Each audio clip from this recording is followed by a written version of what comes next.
Estamos en contacto con Paulina Astroza, analista internacional de la Universidad de Concepción. Paulina, te vemos en pantalla ya. Lo decíamos, lo conversamos recién con Guido Larsson. Las imágenes no hay mayor preámbulo, algo que es brutal lo que estamos viendo. ¿Cómo lo analizas, Paulina? Bienvenida a Canal 24 Horas, muy buenas tardes. Hola, ¿cómo estás? Muy buenas tardes.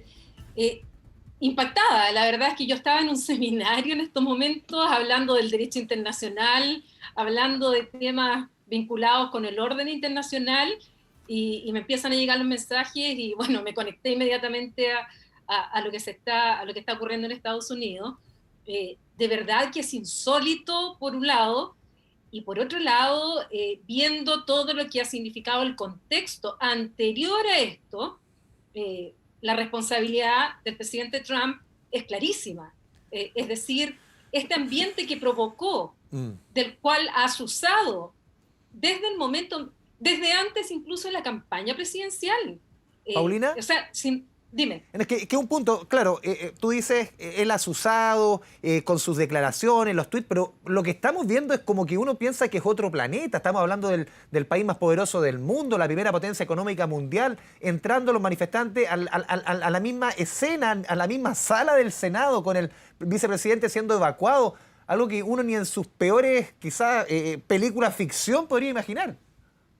O sea, yo jamás pensé que el nivel al cual iba a llegar esta polarización y radicalización que ya veníamos viendo, o sea, se ha manifestado de distintas maneras en los Estados Unidos, iba a llegar a este punto, y en este país, como tú dices, de los Estados Unidos, este tipo de imágenes la hemos visto en congresos latinoamericanos, la hemos visto en congresos en África, lo hemos visto en otros países del mundo que no son la superpotencia, no son la democracia, una de las democracias más antiguas del mundo, donde tiene instituciones, además, que hasta el momento habían funcionado pese a todo, pero que evidentemente con un presidente, con un discurso que recuerda el primer debate presidencial ahora con Joe Biden, Fue en el brutal. cual a Donald Trump se le preguntó justamente por esto de los supremacistas blancos, por estos grupos radicales de ultraderecha, y él dijo sencillamente, quédense a un lado, esperen, y no los condenó, no condenó en ese momento. Y por otro lado, lo que tú también decías, que colegas míos habían planteado antes, también me sorprende, porque cuando fueron las manifestaciones también violentas por parte de movimientos, pero de afroamericanos, o pacíficas incluso, manifestaciones muy numerosas en el propio Washington, bueno, vimos cómo estaba protegido absolutamente el Congreso con la fuerza militar, con la policía, cómo se hizo inmediatamente un cortafuegos, digamos, alrededor del Capitolio, y aquí no vemos nada. O sea, de las imágenes que estamos viendo, es impresionante la facilidad para que entren. Justamente, con todos los que hemos conversado les llama la atención eso, la laxitud de la guardia, de la policía. Uno podría imaginar cuántas cosas por eso. O sea, mira, yo no quiero especular, pero es que es demasiado evidente. Es que yo recuerdo la imagen. Acuérdate cuando fueron una de las manifestaciones de Black Lives Matter. Sí. Y uno vio en la escalera del Capitolio, justamente, o sea, un poco menos que un ejército, cubriendo o todo lo que fueron digamos, las barreras de seguridad que se pusieron cada vez que estaba anunciada alguna de las manifestaciones de Black Lives Matter, y algunas pacíficas, ni siquiera fueron manifestaciones violentas, y fueron muy numerosas. Y hoy día no vemos nada. Me parece insólito los tweets del propio presidente de los Estados Unidos en contra de su vicepresidente Mike Pence, donde también y yo lo había comentado aquí en Semana 24 de TVN el día domingo, yo había comentado que el día 6, o sea, hoy día, se iba lo que estaba haciendo Donald Trump era llamando a una manifestación en las afueras del Congreso para que, bueno, él sigue diciendo que le robaron las elecciones, y había varios republicanos, digamos, senadores y diputados que lo apoyaban en este llamado, y que ya eso me parecía peligroso, y lo comentamos con Rodrigo Álvarez en aquella oportunidad, pero yo jamás pensé que se iba a llegar a este nivel de violencia y de las imágenes que estamos viendo en estos momentos, o sea, gente armada que está entrando al Congreso, que está dentro del Congreso, de verdad que es insólito, y uno se pregunta qué haría Estados Unidos o qué diría Estados Unidos si viera estas mismas imágenes en un Congreso de otro país, sobre todo de América Latina. ¿Cómo sería la reacción? De verdad que hoy día ver estas imágenes sorprende muchísimo en la superpotencia que sigue siendo Estados Unidos. Mira, Paulina, te invito a ver justamente las declaraciones del presidente Donald Trump y a todos los que nos están viendo a través de la señal de Canal 24 Horas en la previa a lo que estamos viendo. Él invitó a adherentes a manifestarse, a caminar hacia el Capitolio. Escuchemos declaraciones del presidente de Estados Unidos. We're going to walk down Pennsylvania Avenue. I love Pennsylvania Avenue. And we're going to the Capitol, and we're going to try and give... The Democrats are hopeless. They're never voting for anything. Not even one vote. But we're going to try and give our Republicans, the weak ones, because the strong ones don't need any of our help, we're going to try and give them the kind of pride and boldness that they need to take back our country. So let's walk down Pennsylvania Avenue. I want to thank you all. God bless you, and God bless America. Thank you all for being here. This is incredible. Thank you very much. Él hablaba, Paulina, un poco de dar la señal, entre otros, a republicanos débiles, y tú lo mencionabas recién, republicanos débiles, y está su vicepresidente. O sea, le acaba de pegar un palo gigante en Twitter a Mike Pence, su mano derecha, durante los últimos 4 años. Aquí no se salva nadie. O sea, es increíble. Yo te digo de verdad, bueno, cuando uno analiza el discurso en general de la ultraderecha, populista, contemporánea, y tú aplicas digamos, lo que los académicos y académicas han ido estudiando sobre cómo caracterizar justamente la ultraderecha, bueno, aquí se ven todos los elementos en el discurso de Trump, y lo hemos visto durante ya 4 años, incluso en la campaña presidencial, y en el cual eso del soberanismo, de la defensa, además este es un tipo de populismo nativista, porque está hablando de los americanos, pero él se refiere específicamente a los blancos. Se está refiriendo no a todo el pueblo estadounidense, que, como sabemos, es un estado que se creó por la inmigración, por la mezcla justamente de aquellos que llegaron de otros continentes, de otros países, y Estados Unidos se caracteriza justamente por la diversidad, por lo diverso que son en cuanto a su propia formación. Pero lo que ha hecho Trump es el típico discurso soberanista en el cual ha planteado, siempre repite mucho el patriotismo, incluso leí por ahí alguien que había mencionado cercano a él, en el cual decía que él era el segundo Mesías, casi el segundo Jesucristo que vino aquí a salvar a la nación. Es el típico mensaje en el cual se arroga la representación de un sector con estos discursos que hacen que finalmente la población se polarice, que eso es lo que buscan los populistas, y que luego viene el enfrentamiento, y en el caos que generan es donde ellos vienen con este discurso de fuerza, con este discurso de protección. Es que la verdad que todos estos elementos están estudiados por la literatura de la ciencia política, y lo vemos aquí, y lamentablemente en el caso de Estados Unidos, de esta manera tan brutal como estamos viendo las imágenes. Paulina, un presidente saliente que ha dejado abierta la puerta y se ha autoconvocado para ser candidato para asumir nuevamente el 2024. ¿Cuál crees tú debe ser ahora, en el corto plazo y a futuro, el comportamiento del Partido Republicano frente a esto que estamos viendo y más que se puede venir? Mira, yo creo que aquí tienen una gran responsabilidad los republicanos, porque en definitiva el Partido Republicano se transformó en un partido trumpista. Y las encuestas indicaban que entre un 80 y un 90% de los republicanos apoyaban a Trump. Es decir, aquellos republicanos que no lo estaban apoyando y que incluso votaron por Biden. Había una plataforma que se llama Lincoln Project, en el cual estaban los republicanos que apoyaban a Biden, porque justamente estaban viendo el peligro de lo que significaba 4 años más en el poder de Donald Trump. Entonces, además, si tú piensas en que fue dejando cada vez fuera a los republicanos propiamente tal, y en las propias lanzamientos de su campaña, de los 12 oradores, 10 eran de su familia, desde su hijo, su hija, la novia del hijo, el yerno. O sea, no es Faltó el precisamente... perro. O sea, sí, yo creo que faltó y no lo puso por Por un tema de decoro. tiempo. Entonces, claro, entonces al final tú te das cuenta que se pasó más a un trumpismo que a un republicanismo, o sea, lo típico y tradicional del Partido Republicano.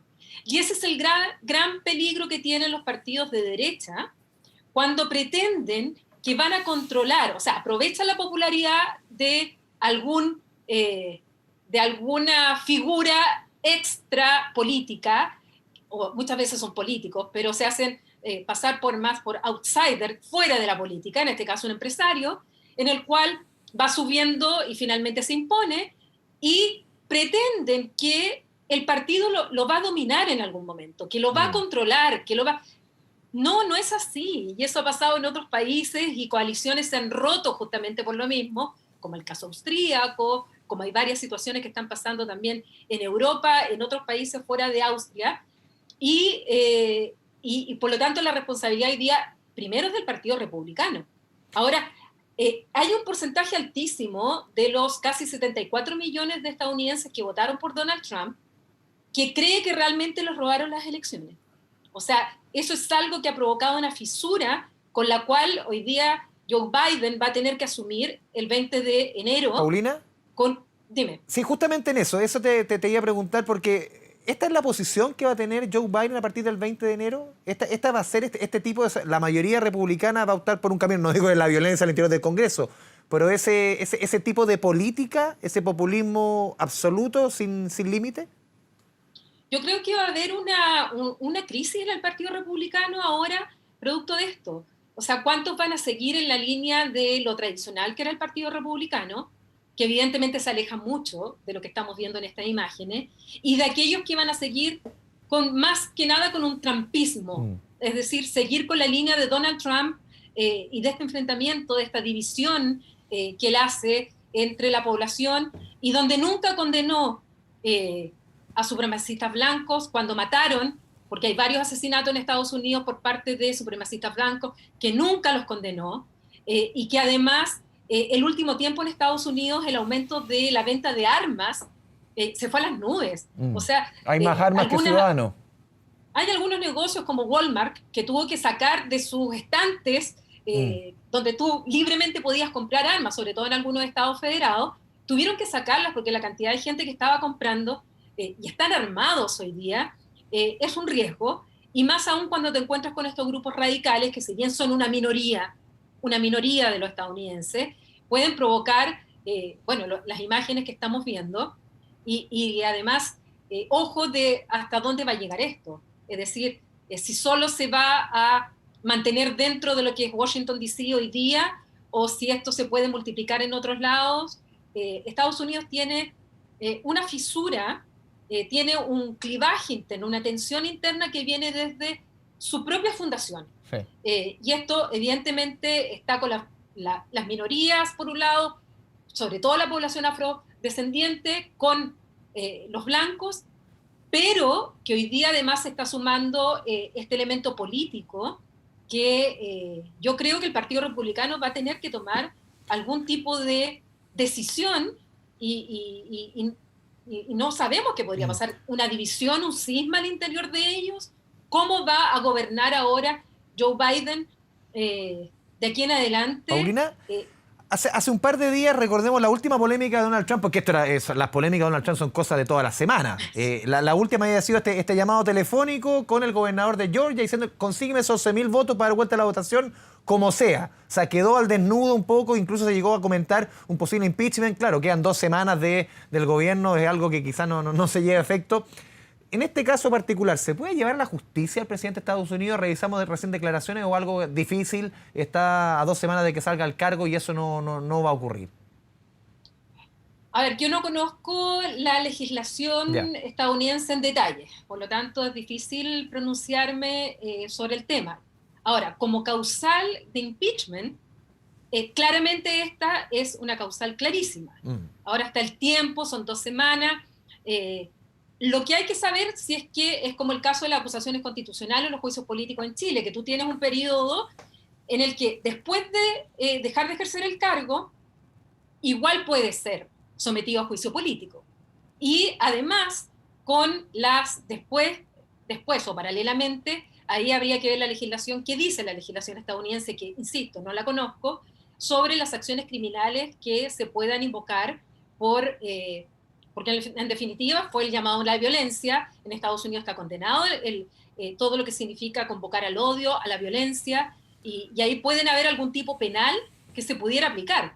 Pero también está la inmunidad por ser presidente todavía. Entonces, ahí habría que preguntarle más específicamente a un especialista o que conozca muy bien digamos, la legislación de Estados Unidos. Yo te doy una idea general de lo que conozco del impeachment y conozco un poco de los tipos penales, pero no sé los plazos. Entonces eso habría que tal vez preguntárselo. Quiero mostrarte ahora, Paulina, y todo lo que nos están viendo, el último Twitter de Mike Pence, vicepresidente de Estados Unidos, que encabezaba esta ceremonia de ratificación, que fue evacuado del Congreso. Ahí dice: la violencia y la destrucción que tienen lugar en el Capitolio de los Estados Unidos deben detenerse y deben detenerse ahora. Cualquiera que esté involucrado debe respetar a los agentes del orden y salir inmediatamente del edificio. También él, a continuación, en el siguiente tuit, él menciona: la protesta pacífica es un derecho de todos los estadounidenses, pero este ataque a nuestro Capitolio no será tolerado y los involucrados serán procesados con todo el respeto de la ley. Como no se ha visto en 4 años, Paulina, vemos un poco dos caminos tan distintos frente a una misma ceremonia, frente a un mismo hecho del presidente con su vicepresidente, con su mano derecha. Sí, mira, yo les recuerdo, o sea, para que sepan también la gente en la casa, que en Estados Unidos, una vez que se proclama un presidente, cuando ya el colegio electoral, cuando es AP porque recordemos que no hay un ente electoral, aquí son en el fondo 50 elecciones que se celebran con cada uno con sus reglas en cada uno de los estados federados, pero una vez que ya está claro y AP da digamos, el resultado y declara ganador a alguien, ese presidente ya declarado, normalmente se comienza un periodo que se llama de transición, es decir, el traspaso del poder desde el presidente en ejercicio al presidente electo para que asuma ya empoderado, digamos, con todas las facultades, el día 20 de enero. Así se hace.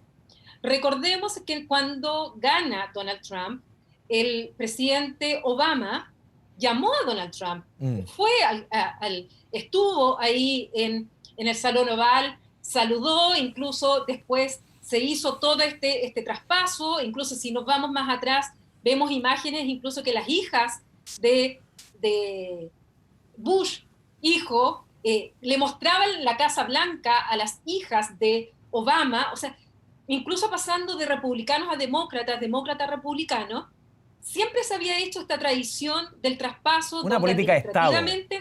Por supuesto, si esto es una democracia, si Estados Unidos en el fondo es una democracia, nosotros podemos criticar muchas cosas, sobre todo en política exterior, pero en Estados Unidos tienen instituciones que están funcionando. Vimos cómo funcionaron los tribunales al interior de cada uno de los estados federados, que rechazaron todas las demandas y todos los reclamos de Trump, y luego la Corte Suprema, con integrantes que fueron nombrados por él y que por unanimidad también el último recurso lo echaron para atrás.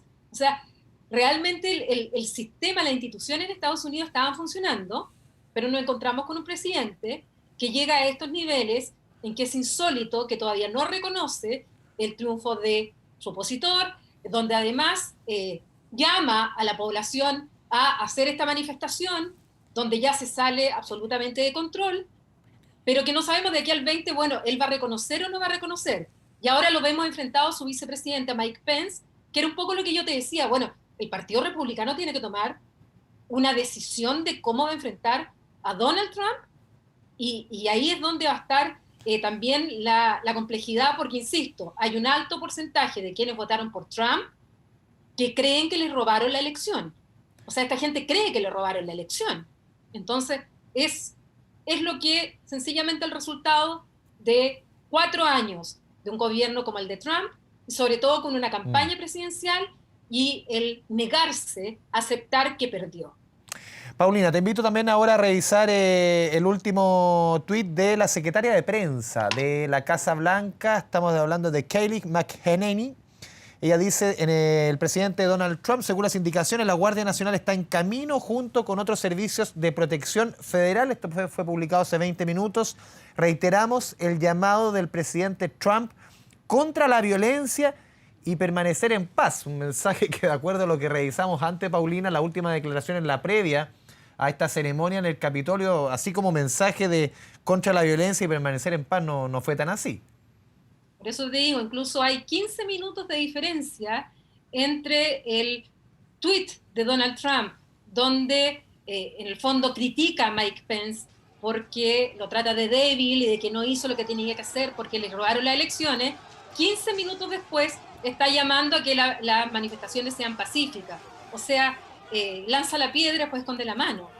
Donde ya esto está desbocado en este grupo de personas que están en el Capitolio.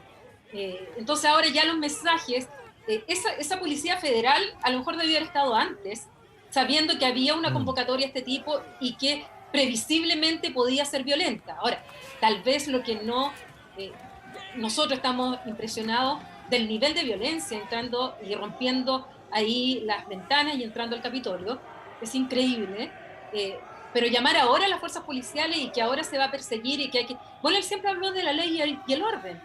¿Por qué la ley y el orden aquí tampoco está siendo utilizada? Es decir, hay un doble estándar por parte de Donald Trump de utilizar la ley y el orden cuando se trata de la oposición o cuando se trata de grupos que están justamente siguiendo el llamado que él mismo les hizo. Sí, claro, hemos visto imágenes de mucha violencia. Uno, obviamente, aquí uno ve por redes sociales y hay reacciones de todo tipo, de acuerdo a lo que ha sucedido en nuestro país durante el último año, 3 meses, 4 meses del estallido social. Pero esto que es la irrupción de personas, de manifestantes, de adherentes dentro del Congreso, es algo que, como decías tú, inédito. Yo recuerdo hace más o menos un mes en Guatemala, creo que fue, que imágenes muy llamativas del incendio en la fachada del Congreso allá en Guatemala. Creo que era por medidas impositivas que facilitaban o que bajaban impuestos, no recuerdo el detalle, pero como decías tú, uno se lo imagina en democracias más débiles, no decir países tercermundistas, en democracias más débiles, no en Estados Unidos. En el caso de Guatemala fue porque el presupuesto, estaban en la aprobación del presupuesto y por efectos de la COVID, lo que se estaba pidiendo es que el presupuesto se aumentara justamente para ir en ayuda de la gente que estaba más afectada por la COVID. Y eso fue lo que provocó en definitiva la cólera de la gente. Y claro, vimos imágenes como el incendio en el Congreso en Guatemala, y hemos visto también otras irrupciones en otros congresos, pero nunca esto es insólito en Estados Unidos. Y además, que en respuesta a un llamado del propio presidente en ejercicio, si Donald Trump sigue siendo el presidente en ejercicio, es el representante de la nación, es él quien debería estar justamente hoy día trabajando para que el traspaso entre los estados, o sea, entre los gobiernos, el saliente y el entrante, sea de la manera más pacífica posible y se entreguen todas las, desde el código nuclear hasta las llaves del cajón que tiene ahí en el Salón Oval. De eso debería estar si estamos a 15 días de que asuma Joe Biden. A 15 días. Entonces, es insólito. De verdad, sigo perpleja por lo que estamos mirando. Y además porque es fruto de la irresponsabilidad que ha tenido Donald Trump durante todo este tiempo, donde no ha condenado la violencia, donde al contrario sus mensajes han llamado a la división, han llamado a la polarización, y donde no puede hoy día llegar y decir, oiga, ahora la manifestación que sea pacífica, cálmense. Insisto, ¿Paulina? En el debate no condenó, cuando se le preguntó directamente, no condenó a estos grupos y eso ya era una alerta, porque les dijo, manténganse ahí. Bueno, no se mantuvieron ahí. Paulina, tú conoces muy bien lo que sucede en Estados Unidos. Este tipo de manifestante, ¿dónde está? ¿Quién es este manifestante que estamos viendo? ¿De dónde proviene? ¿De qué estamento social, ingreso económico? ¿Es un manifestante de raza blanca? Más o menos, ¿cuál es el manifestante que estamos viendo acá, el más fanático, entre comillas, seguidor de Donald Trump? ¿Se le puede categorizar? A ver, es un poco difícil así poner como Sí, obviamente que caricaturizar es difícil, pero hay más o menos un rango. Hay un elemento claro que son blancos. Hay un fuerte componente de sentirse, por el hecho de ser blancos, sentirse superiores al resto, sobre todo a la población afroamericana y latinoamericana también que está viviendo ya, o digamos, descendientes o que son latinos que están ahí. Además, en cuanto al ingreso económico, aquí es transversal, ¿eh? Porque nos podemos encontrar con gente con mucho dinero y que tienen armas, como también aquellos que han sentido que la globalización, que han sentido que los gobiernos demócratas, sobre todo, culpan mucho a Obama, que las crisis económicas los han afectado, que los cuales muchos de ellos han quedado sin trabajo y que no se han reconvertido tampoco, y que le echan la culpa al extranjero, que le echan la culpa al otro de no tener trabajo, de no tener ingresos ni mantener un nivel de vida que ellos quisieran. Entonces también se mezclan, no es necesariamente gente de dinero, puede perfectamente ser clases populares de gente blanca, y que, como muchas partes votaron por Trump, sí, fueron porque se creyeron mucho ese discurso. Ese del cinturón de hierro un poco, Paulina, perdona que te interrumpa, ese cinturón de hierro que era como la zona industrial, los estados industriales de Estados Unidos, se imagina Michigan, que es una zona muy rica, por ejemplo, en la producción de automóviles, era uno de los principales lugares de producción económica de Estados Unidos, ese cinturón de hierro, que son varios estados que eran el corazón económico de producción del país. Ahí está un poco la fuerza. O sea, también hay mucho ahí. Ya. Yo no diría que únicamente ahí, pero mucho ahí, sobre todo ese voto duro de Trump que tuvo en esa zona.